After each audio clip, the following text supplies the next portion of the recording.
Hazardous, toxic and radioactive materials have been taken out, it is time to separate the most expensive and large parts from the aircraft.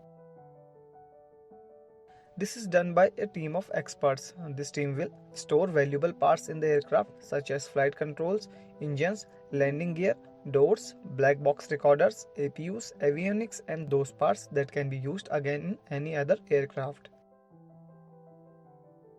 Once all the valuable parts have been separated, all the luxury items in the aircraft such as furniture, carpets, television, fridge, computers are disassembled and shipped to the storage planet, from where they are sold directly or auctioned in the market.